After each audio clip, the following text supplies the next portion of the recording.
Washington's biggest mystery since Watergate. What kind of dog will the Obamas choose? Our resident veterinarian, Dr.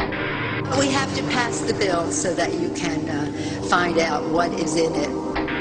And look, this is one time. Forget the conspiracy. Listen to our government agencies. These guys are telling the truth. You know, there's no conspiracy here, folks. Just get your damn vaccine. All right. Thank you, doctor. Thank you. Mercury-containing vaccines may help, not harm kids, according to 2 new studies in the journal Pediatrics. There have been widespread concerns that mercury-based preservatives in vaccines might impair the neurological development of children. These new studies suggest that the opposite, that the preservatives may actually be associated with improved behavior and mental performance. I think people should be careful what they wish for on China. You know, if China were to revalue its currency, or China is to start making, say, toys that don't have lead in them or food that isn't poisonous, their costs of production are going to go up, and that means prices at Walmart here in the United States are going to go up too. So I would say China is our greatest friend right now. They're keeping prices low, and they're keeping prices for... Today, 6 corporations control all major media in the United States, including the principal television networks.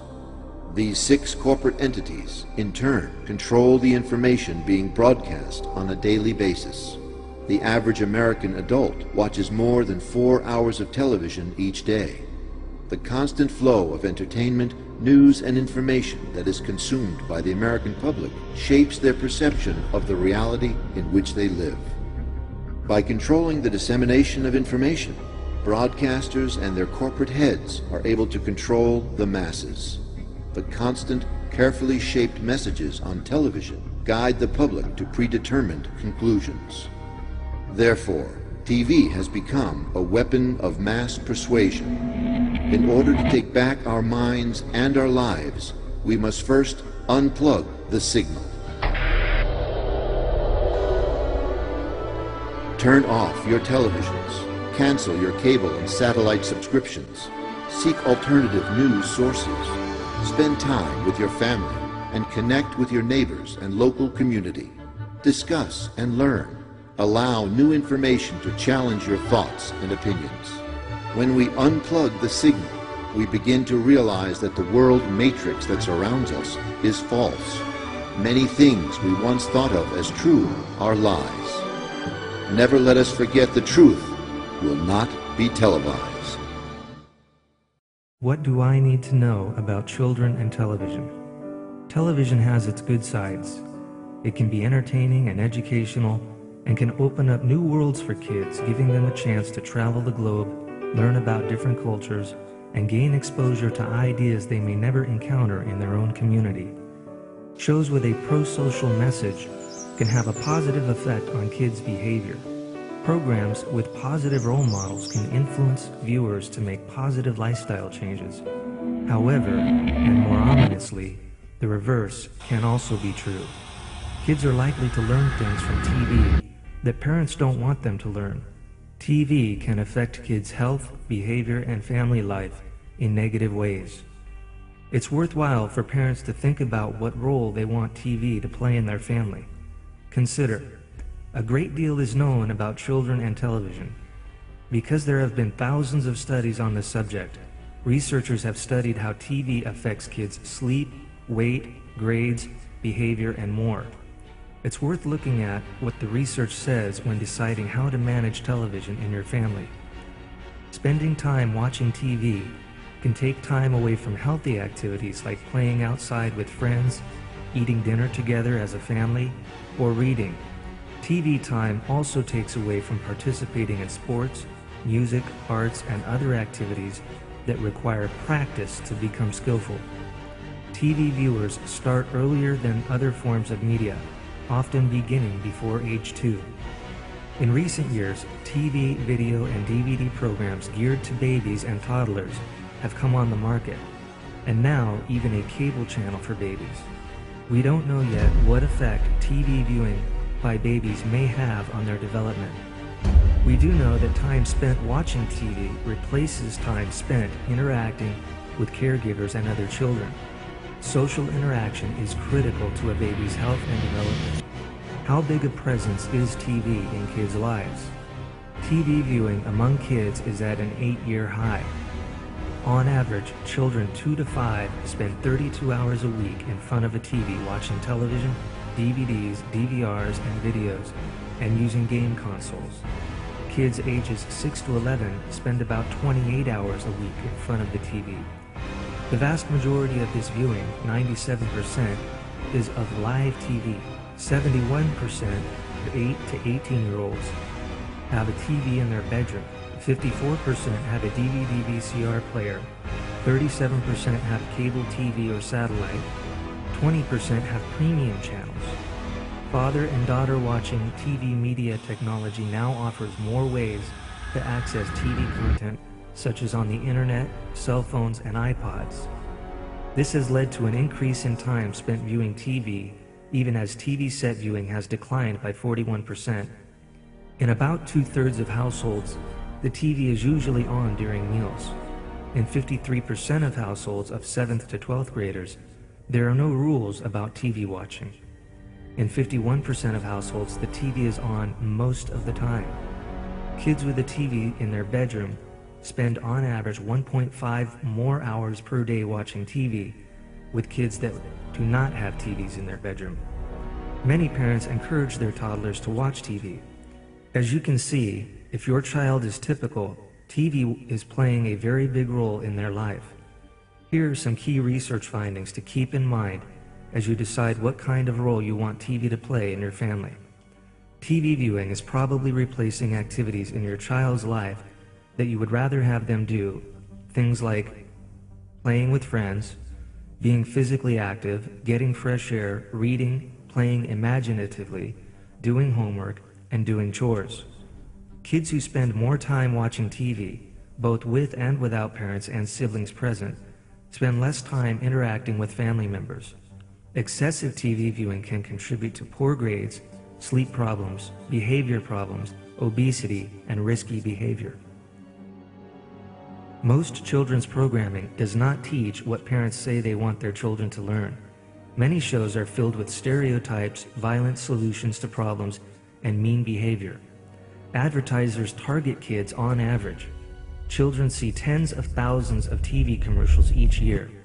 These include many ads for unhealthy snacks, foods, and drinks. Children and youth see on average 2,000 beer and wine ads on TV each year.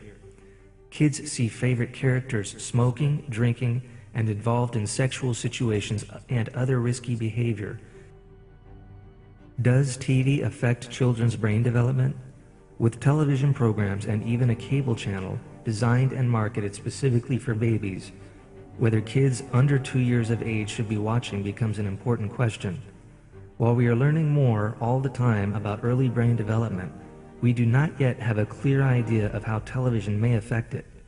Some studies link early TV viewing with later attention problems such as ADHD. However, other experts disagree with these results.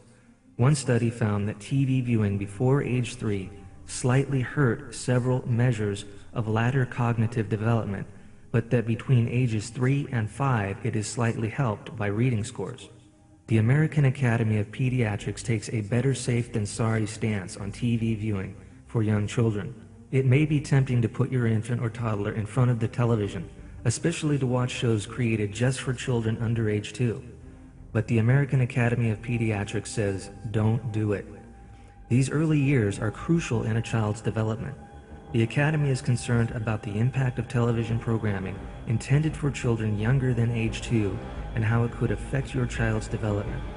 Pediatricians strongly oppose targeting programming, especially when it's used to market toys, games, dolls, unhealthy food, and other products to toddlers.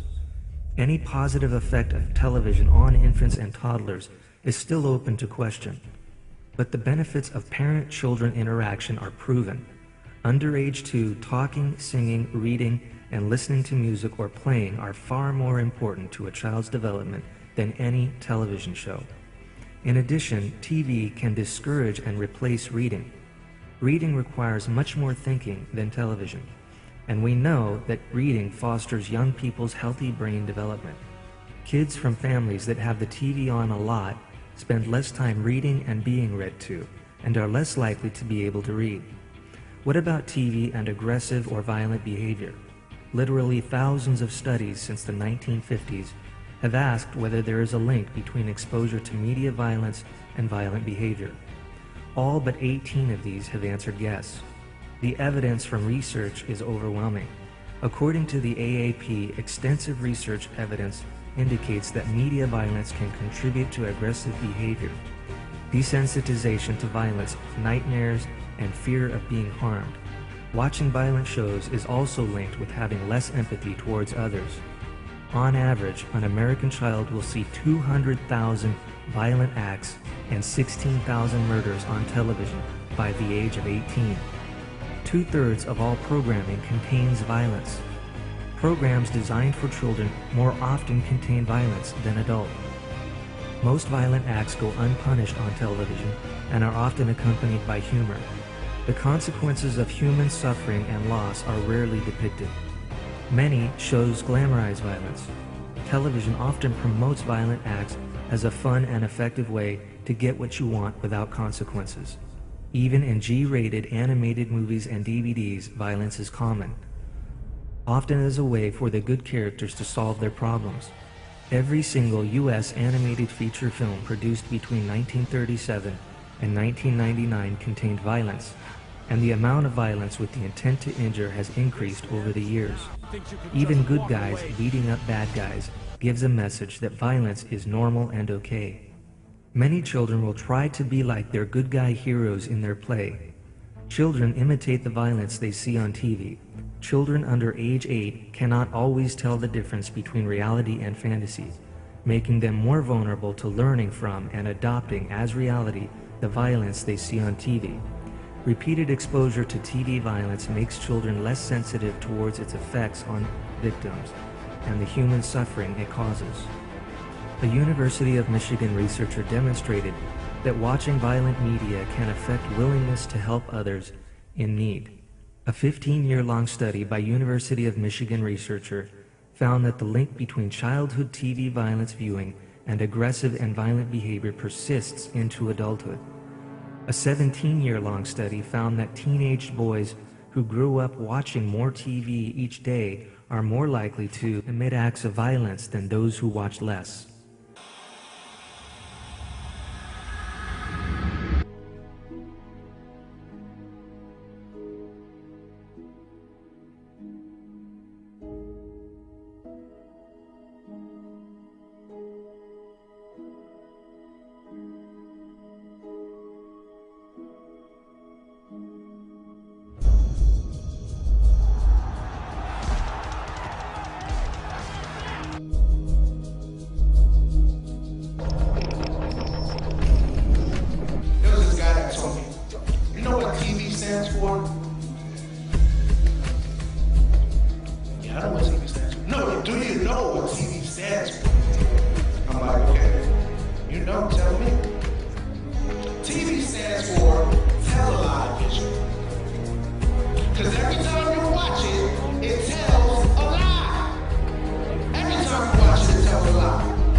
Fears caused by TV can cause sleep problems in children. Scary-looking things like grotesque monsters especially frighten children aged 2 to 7. Telling them that the images aren't real doesn't help because kids under age 8 can't always tell the difference between fantasy and reality. Many children exposed to scary movies regret that they watched because of the intensity of their fright reactions.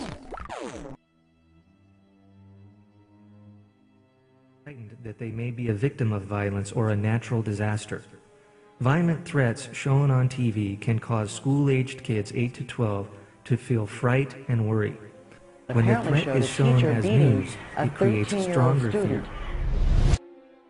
How does watching TV affect performance in school? TV viewing may replace activities that we know help with school performance, such as reading, doing homework, pursuing hobbies, and getting enough sleep. One research study found that TV's effect on education were long-term. The study found that watching TV as a child affected educational achievements at age 26. Watching more TV in childhood increased chances of dropping out of school and decreased chances of getting a college degree, even after controlling for confounding factors. Watching TV at age 4 was one factor found to be associated with bullying in grade school. Can TV influence children's attitudes towards themselves and others? Let's take a look at what kids see on TV and how it affects their belief about race and gender. Children learn to accept the stereotypes represented on television. After all, they see them over and over. When non-whites are shown on TV, they tend to be stereotyped. A review of the research on gender bias shows that the gender-biased and gender-based stereotyped behaviors and attitudes that kids see on television do affect how they see male and female roles in our society. Television and movies do not often show Asians or Asian Americans, and when they do, they fail to show the diversity of the Asian American culture. Thin women are disproportionately represented on TV. The heavier a female character, the more negative comments were made about her. In the 1990 commercials, white men were often depicted as strong, while white women were shown as sex objects. African American men more often were portrayed as aggressive, and African American women as inconsequential. Ads for household items like cleaning products usually featured women. G-rated movies are commonly viewed by younger children, often over and over on DVD, and perceived by parents as safe for little kids. However, in these movies, whether live action or animated, males are shown more than females by 3 to 1. They are often not shown in relationships and do not solve problems peacefully. In G-rated movies, characters of color are commonly underrepresented and are usually shown as sidekicks or comic relief or bad guys. Male characters of color are more aggressive and isolated. Music videos overrepresent black males as aggressive and white males as victims compared to actual demographic data. How are children portrayed on TV? A study by a group called Children Now of how children are shown on local TV news found that almost half of all stories about children focus on crime. Children account for over a quarter of the U.S. population, but only 10% of all local news stories. African American children account for more than half of all stories, 61% involving children of color, followed by Latino children at 32%. Asian Pacific American and Native American children are virtually invisible in local news. African American boys are more likely than any other group to be portrayed as perpetrators of crime and violence, whereas Caucasian girls are most likely to be shown as the victim. You will work for me, and in return, you'll receive an allowance. Allowance? Yes, allowance. As in, I'm allowing you to keep 10%, and I'm allowing you to keep drawing breath on this earth. Now, you either get down, or you lay down. What's it gonna be, sunshine? This wasn't no movie. The smart thing was to say yes, get up, and leave the room. But then I thought to myself, what if this was a movie? Look, you, the plane you flew in on, them shoes, the socks with the belt.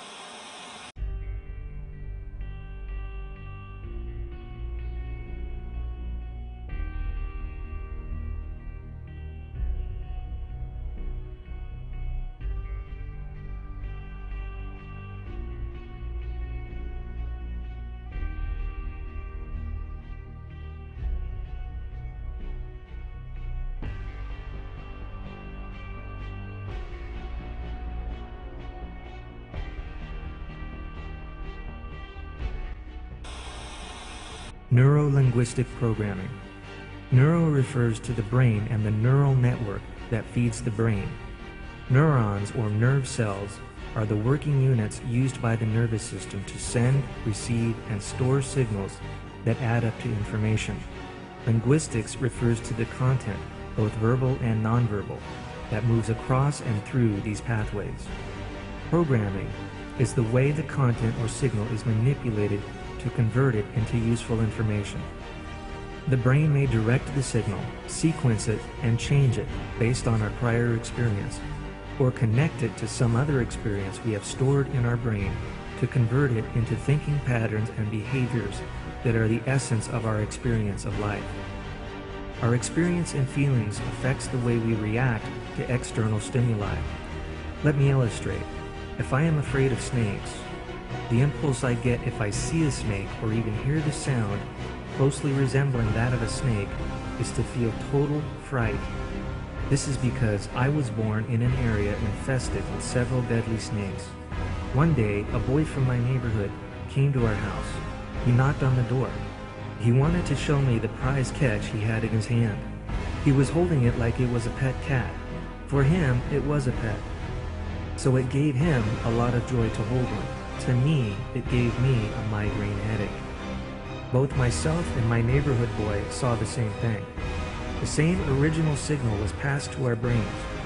It was the picture of a snake. However, our brains interpreted the implications of the snake entirely different. In processing the information, our brains used our experience, good and bad, our biases, our opinions, our value systems, etc., to convert it into useful information that we can use. Neuro-linguistic programming, NLP for short, was developed in the early 1970s by an information scientist and linguistic at the University of California at Santa Cruz. They had observed that people with similar education, training, and background and years of experience were achieving widely varying results, ranging from wonderful to mediocre. They wanted to know the secrets of effective people. What makes them perform and accomplish things? They were especially interested in the possibility of being able to duplicate the behavior and therefore the competence of these slightly highly effective individuals. It was the golden era of molding and simulation. They decided to model human excellence. They looked at factors such as education, business, and therapy. They have then zeroed in on the communication aspect. They started studying how the successful people communicated, verbal language, body language, eye movements, and others. By modeling their behavior, John Grinder and Richard Bandler were able to make out patterns of thinking that assisted in the subjects of success. The two theorized that the brain can learn the healthy patterns and behaviors, and that this would bring about the positive physical and emotional effects. What emerged from their work can be known as neuro-linguistic programming. The basic premise of neuro-linguistic programming is that the words we use reflect an inner subconscious perception of our problems. If these words and perceptions are inaccurate, they will create an underlying problem as long as we continue to use and think them. Our attitudes are, in a sense, a self-fulfilling prophecy. The neuro-linguistic therapist will analyze every word and phrase you use in describing your symptoms or concerns about your health. He or she will examine your facial expressions and body movements. After determining problems in your perception, the therapist will help you understand the root cause. The therapist will help you remodel your thoughts and mental associations in order to fix your preconceived notions. These preconceived notions may be keeping you from achieving the success you deserve. Neuro-linguistic programming will help you get out of these unhealthy traits and replace them with positive thoughts and patterns that promote wellness. How does neuro-linguistic programming work? Neuro-linguistic programming uses self-image and attitude towards illness to effect change and to promote healing. Hope is our greatest asset. It is one of the main reasons why placebos work. We also know how effective prayer can be when it is combined with faith and hope. When a person loses hope and feels helpless in the face of a chronic disease such as AIDS or cancer, it is very easy to lose the hope and the body may just quit trying. If the patient is made aware of his or her unique abilities and possibilities, he or she may see things differently. Now the body's natural healing power can be harnessed to do the job.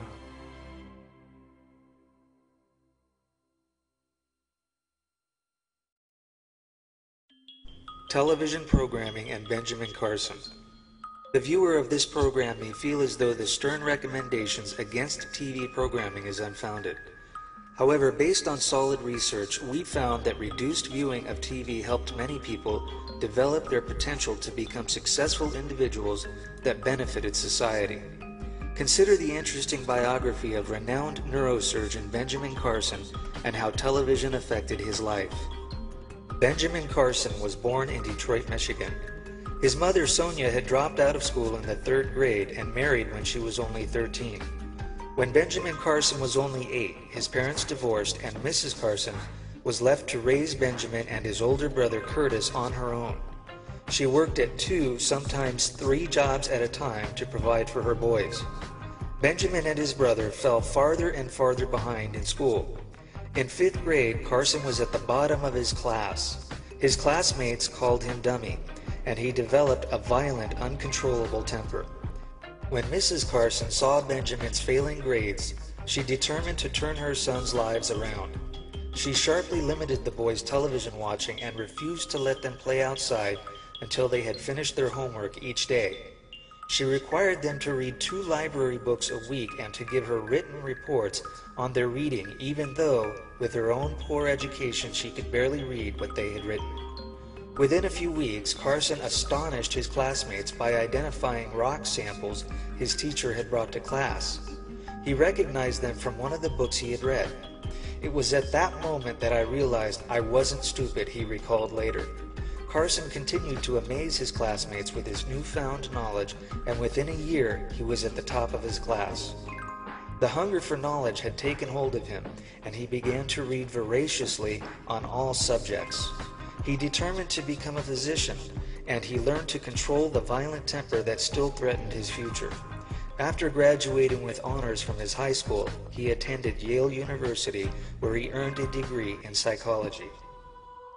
From Yale, he went to the medical school of the University of Michigan, where his interest shifted from psychiatry to neurosurgery. His excellent hand-eye coordination and 3-dimensional reasoning skills made him a superior surgeon. After medical school, he became a neurosurgery resident at the world-famous Johns Hopkins Hospital in Baltimore. At age 32, he became the hospital's director of pediatric neurosurgery. The key theme that we should realize is that by Benjamin's mother's dedication to reducing and even eliminating the need for watching TV, he was able to develop his mental capacity and grow as a productive student. By eliminating television, the child has the great ability to develop in other areas of life that are vital to his or her skills as an adult. Every human being has the potential to significantly benefit society by sound education and the aptitude for excellence in all areas of life. The vast amounts of hours, the decreased social interaction, the violent tendencies, and every other socially unacceptable behavior have all been warranted by the decrepit content on television.